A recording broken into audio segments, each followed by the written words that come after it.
Hello and welcome. My name is Raj Persaud. I'm a consultant psychiatrist based in central London in Harley Street, and I'm delighted to be joined now by James Romm.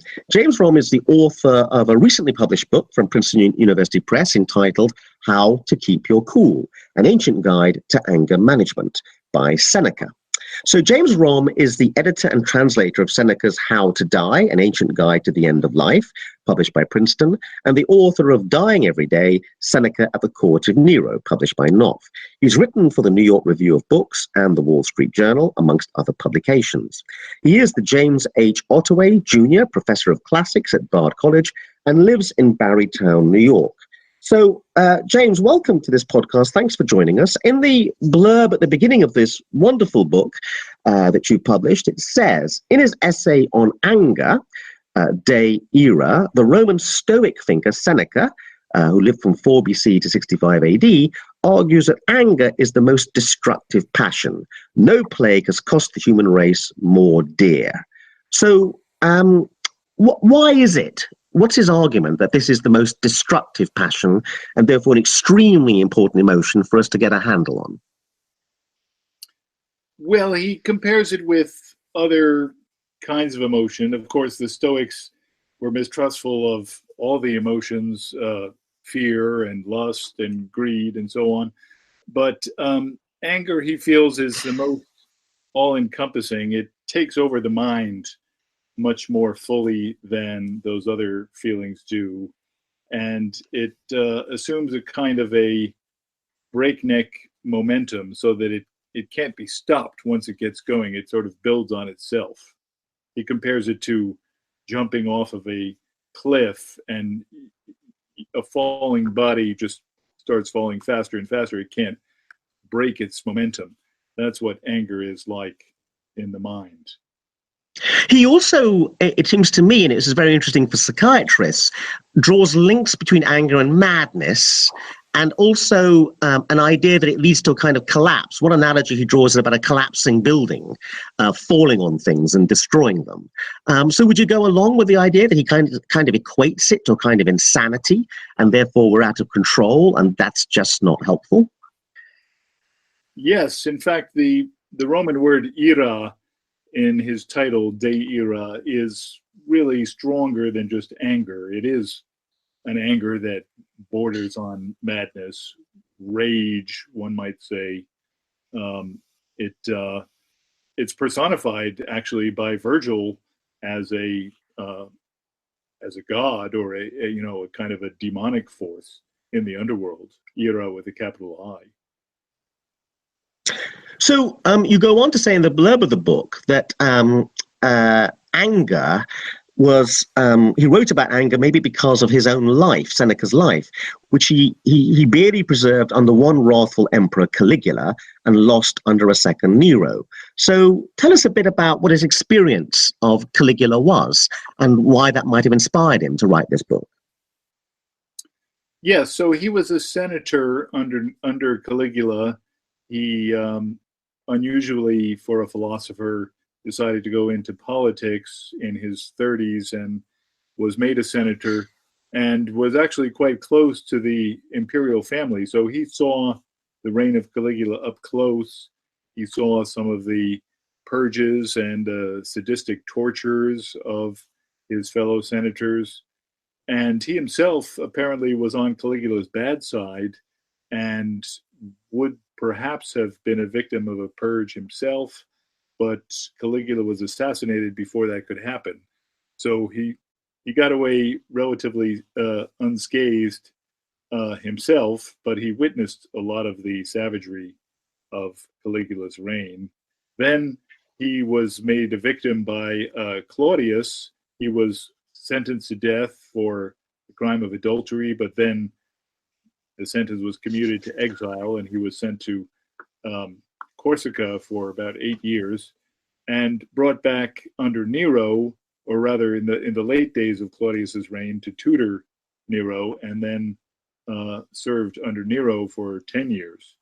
So he saw 3 emperors, suffered under 2 of them, and then was finally executed by the 3rd. So he had quite a run of of wrathful emperors in his lifetime. Yes, you say in the book, the Emperor Nero, after more than 15 years under Seneca's tutelage, became increasingly unstable and paranoid in the mid-60s AD. And that led to the end of Seneca. So could you tell us a bit more about Nero becoming unstable? Because after all, Seneca was a tutor to him, so you'd have thought he'd be a bit more attached to the guy. Well, they were very closely attached at the beginning. Nero was only 13 when Seneca came on the scene. Seneca was already in his 50s, and they had something of a father-son relationship. Nero had no father at that point. So Nero looked very much to Seneca for guidance and mentorship. And when he became emperor at age 17, Seneca became his chief minister. Apparently very deeply trusted. He ran most of the affairs of the palace for most of Nero's reign. But Nero gradually matured. In his 20s, he became more independent and resentful of Seneca, much as an adolescent might resent his father, and eventually rejected almost entirely in favor of another chief advisor, a man named Tigellinus, who was far more, gave him far more license to do as he pleased, didn't try to rein him in any way. And at that point, Seneca was really on the outs and asked to retire from politics. Nero wouldn't allow him to retire because he felt it would reflect poorly on his regime if Seneca was seen to be leaving it. So he lived out a kind of a miserable existence on the periphery of the court, but deeply mistrusted by the emperor, and finally was forced to commit suicide after 10 years of serving as in the administration. You also say in the blurb of the book that Seneca's thoughts on anger have never been more relevant than today, when uncivil discourse has increasingly infected public debate. So why are you arguing that Seneca's never been more relevant than today, that we seem to live in particularly angry times? Well, I suppose many ages have felt that anger was on the rise in their times more than in others. I look at our political scene here in the U.S. I gather you have your own issues over there in the U.K. And the amount of vitriol that's flying about in the airwaves, and especially on the internet, is really quite distressing. The fact that you can post something on the internet and attract trolls and malefactors just flinging insults at you right and left, and doing it anonymously. The internet gives us the ability to attack people anonymously, and that's allowed for a huge outpouring of anger. So there's a sense in which we live in conditions when it's even more important to control our anger than it was 2,000 years ago. Yes, I think so, because the opportunities for expressing it are so much greater. So it requires more self-restraint. Right. Now, Seneca is important because also he's been very influential. In the book, you mentioned that in the mid-20th century, the psychologist Albert Ellis drew on Seneca and the Stoics in formulating his rational, emotive, behavioral school of therapy. And this is a very influential school of therapy, which has kind of shaped modern, what's called over here in the UK, cognitive behavioral therapy, which is all the rage. And it's a standard treatment you'll be getting if you go to our National Health Service for most psychological problems. So it's interesting to me, there's a sense in which the average person in the street may not realize this, but if they go to get mental health help today, they're going to get a dose of Seneca. So could you tell us a bit about that influence that he had on Albert Ellis and the influence he has on people today? Because I did detect a sense in which I thought Gandhi and Martin Luther King might have been influenced by Seneca. Yes, and not just by Seneca, but by Stoicism generally. So we should take a step back and mention that Seneca belonged to the Stoic school of philosophy that had been imported to Rome from the Greek world. The Greeks were the first to teach a school of thought in which reason and the capacity for moral choice is the source of the greatest human happiness, not any kind of self-gratification or contemplation of absolute truth, but simply the control of one's own emotional state and the trust of the rational mind to make the right decisions, especially in cases of ethical conflict. So Seneca was a devotee of this school. He popularized it for a Roman audience. It formerly was a Greek school of thought. And he also brought it very closely down to the level of practical ethics. The Stoics had a lot of theory as to where emotions come from and how they affect the soul. He wasn't so much interested in those questions. He really wanted to know, how do you deal with practical problems on a day-to-day basis? And so he gives you a lot of examples from daily life or from history, dilemmas that people have faced in history, and how they've used reason to make the right choice if they were on the right Stoic path. So the opening argument in the book is one that Seneca puts in favor, apparently in favor of anger, which is that does anger not galvanize us to go and do stuff when we see an injustice? So he gives the example of, does a good man not get angry even if he watches his father get killed or his mother raped? So this idea that anger is a galvanizing emotion, it makes us get up and do stuff in response to injustices in the world. And also it's a powerful emotion. It's an emotion that makes us powerful. But Seneca dismantles that argument. Could you tell us a bit about that? Yes, so he defines anger or ira in the Roman world as the desire to punish. That for him is the essential root of anger, is the desire to punish.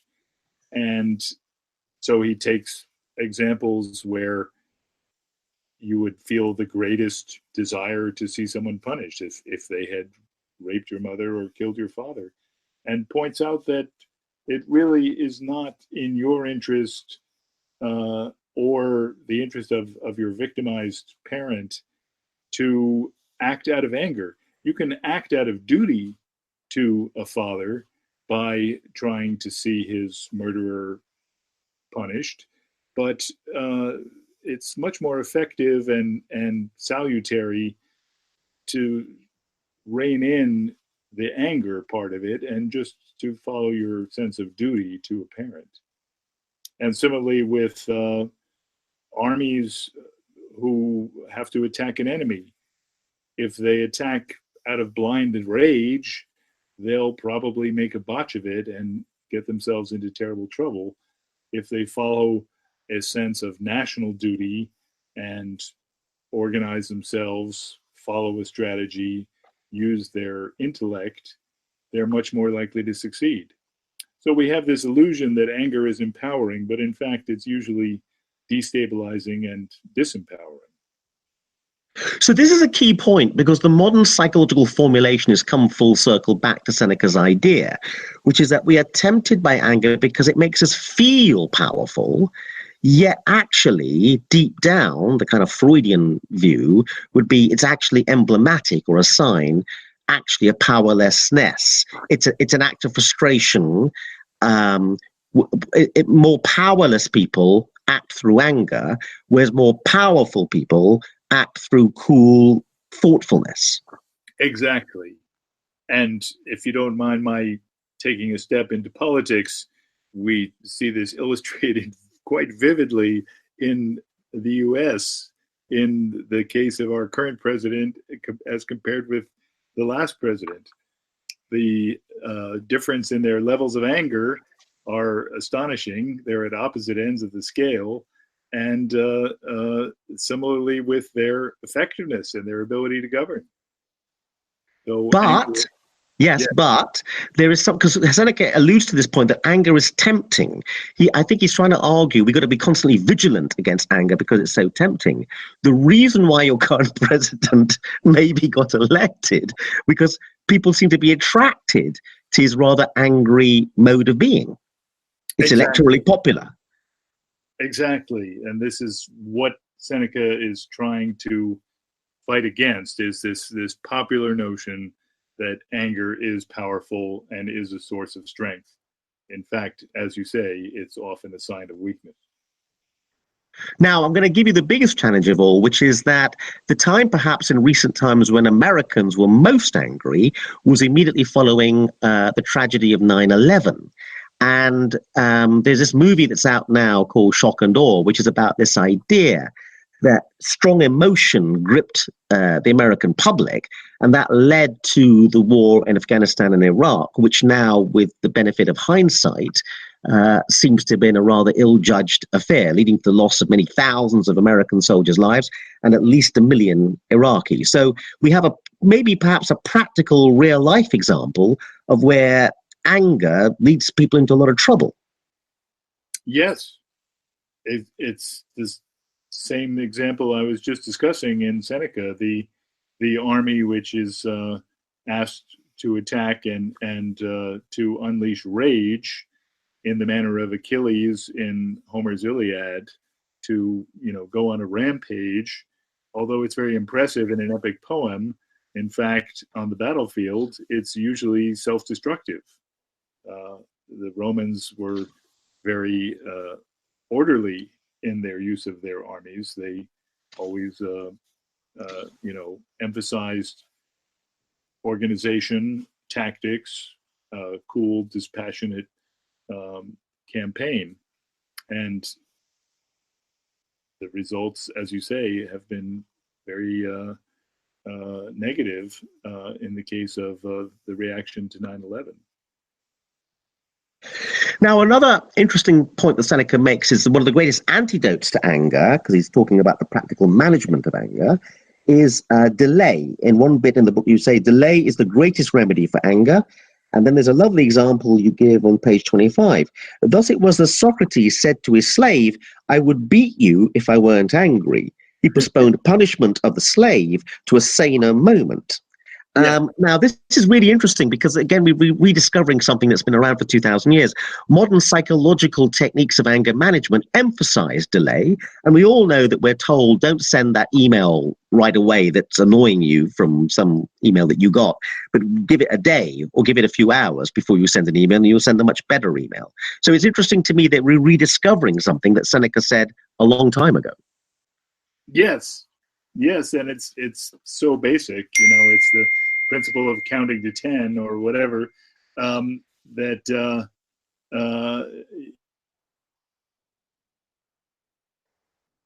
the anger.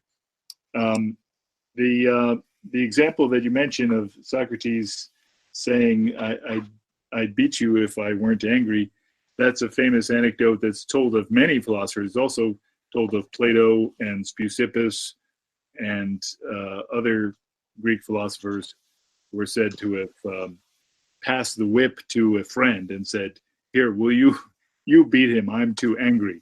That's a great case in point. Now, another really interesting bit from Seneca that feels very, very modern is this notion that it's a Freudian idea, but obviously it seems to go back to Seneca, that we project onto the world our own psychology. So he talks about the fact that the one who most urgently demands your trust is himself faithless. So this is going back to a central idea that anger arises out of the notion that we are perfect and the enemy is flawed, that we are superior to the enemy in some way. And what he's saying is that the flaws that you see out there in the world, be careful because they come from within you. The things that you see out there that annoy you the most have something to do with what's going on inside you, which again feels like a really modern Freudian idea. But it's fascinating that he's alluding to this notion that be careful about the stuff out there that bothers you the most, because it's really saying something about what's going on inside you. Yes, he's very good on the inevitability that the world is going to do its best to annoy you. And he gives you wonderful vignettes of walking around the streets of Rome, all the things you're going to encounter, or all the people you're going to encounter that are just going to tick you off royally. And there's nothing you can do about those things, but you can control the way that you respond to them. Now, another thing he says that comes right up to date with rational emotive therapy is the notion that one of the things that annoys us is being harmed, but the thing that really makes us livid is being harmed unjustly.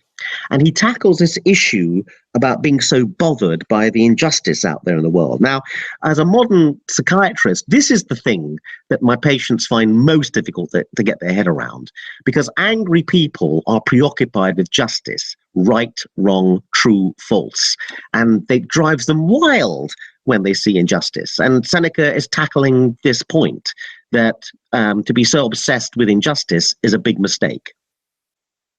Yes, and he gives two very harrowing examples of chief ministers to kings who were sadistically abused by the monarchs that they served. It's an interesting parallel to his own situation. But he concludes that set of examples by saying, how does one conduct oneself at the court of a king? One smiles and says thank you, no matter what kind of abuse is handed out. So that may be an extreme formulation. Not many people today would subscribe to that, but it is the ultimate case of Seneca's philosophy, the test case. Could you run over those examples? Not necessarily both of them, but because they are very harrowing, and one suspects they really happened from the way he tells the story. Well, they're both taken from Herodotus. They're examples of Asian kings described by Herodotus, the Greek historian, who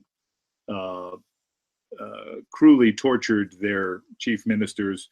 One man who had told his king to stop drinking so much, the wine was addling his brain. He said, "Well, I'll show you how good I am, even when I'm drunk. I'll take a shot at your son and see if I can hit him." And he shot the man's son right through the heart. That's a story told by Herodotus, retold by Seneca, and Seneca is actually quite bewildered for a moment as to how he should tell that man to act, and he says, "I'm gonna put off until later a discussion of what he should have done," but he was correct not to get angry. And unfortunately, he never comes back and tells us what the man should have done. But he does say it was right for him not to get angry, simply to say, good shot, and go on with his service.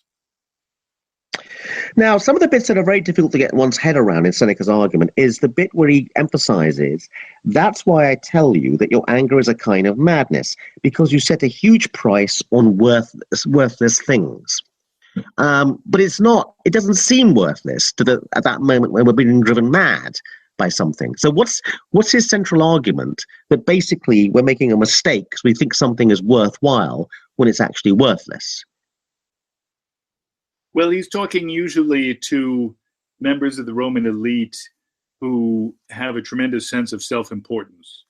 And they're usually getting angry at slights to their self-importance.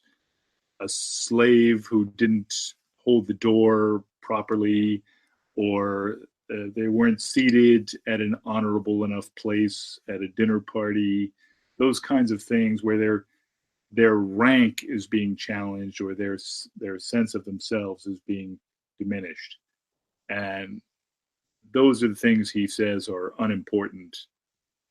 If you look past them, he says, draw back further and laugh. If you get a larger perspective, in which you're part of a cosmos, a natural world, and um, even a universe in which you're very, very small and didn't have much importance to begin with, then none of these things really matter a whole lot.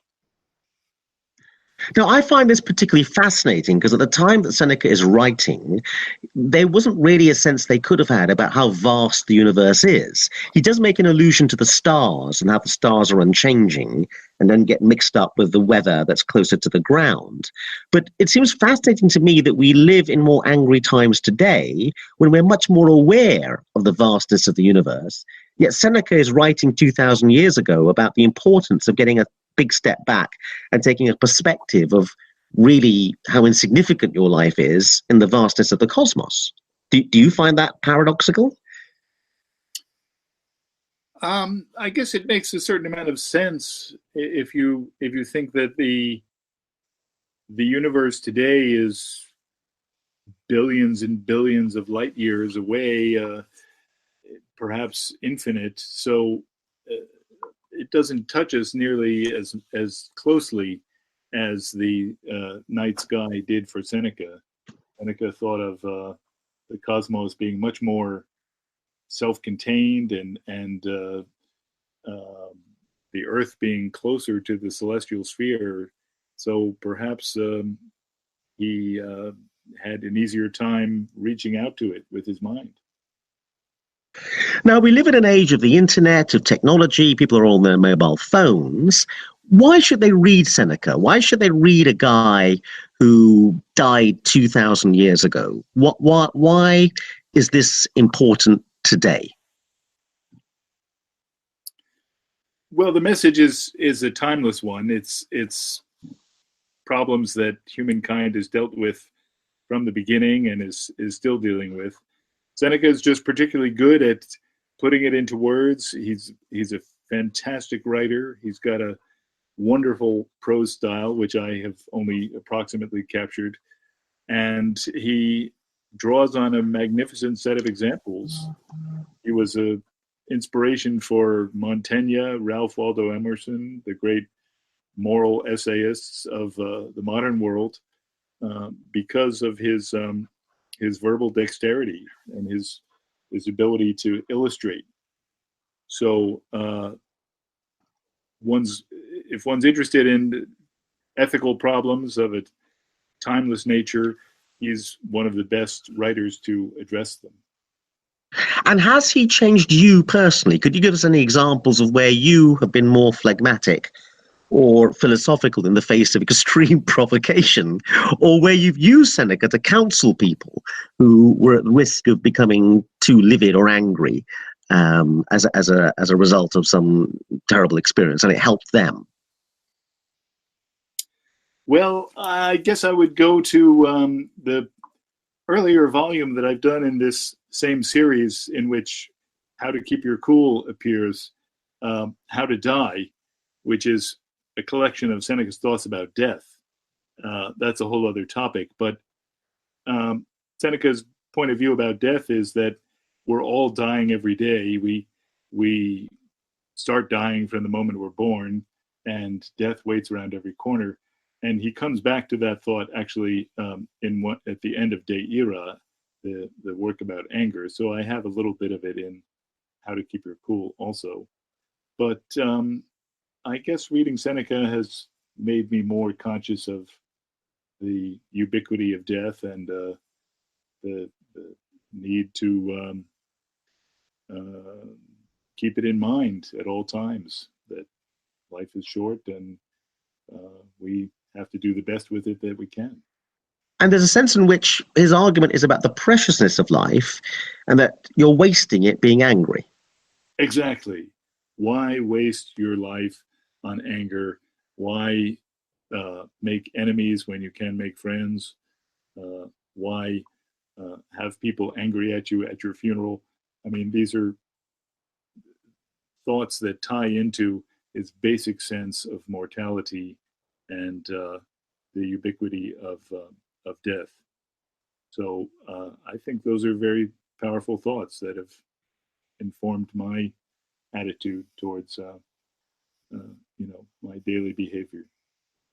So one final question, again, probably an unfair one. I was reminded of Nietzsche. Nietzsche was a philosopher who was a big fan of the ancient Greeks and basically took a view that we've been going backwards since. And he was very pessimistic about the notion of progress in modern times. And you do get a real sense of that Seneca writes of a more genteel, almost erudite age compared to the modern fury that you see unleashed on modern politic shows and on the internet. And you do worry that we're going backwards. I don't know whether I'm being unfair in giving you that sense. That's what Seneca gave to me. Going backwards in the sense of... to a more uncivilized. We always think we're getting more civilized, but actually there's a sense in which you do get a sense that Seneca is way more civilized a person than most people who are discussing politics on American or British TV talk shows today. Yes, well, but on the other hand, he was forced to commit suicide by his monarch. So I guess being civil in his time was life-threatening. We at least have civil people in politics who managed to retire or get fired, but there's no one putting them to death. So in that sense, we've made some progress. Great. Well, thank you very much. It's been a delight talking to you, James Romm. Just a reminder, the book is entitled How to Keep Your Cool, An Ancient Guide to Anger Management by Seneca. It's got a lovely bust picture on the front, figure 1, a Roman losing his cool. It's published by Princeton University Press and written by James Romm. James, thank you very much indeed. Well, thank you for having me. It's been a pleasure.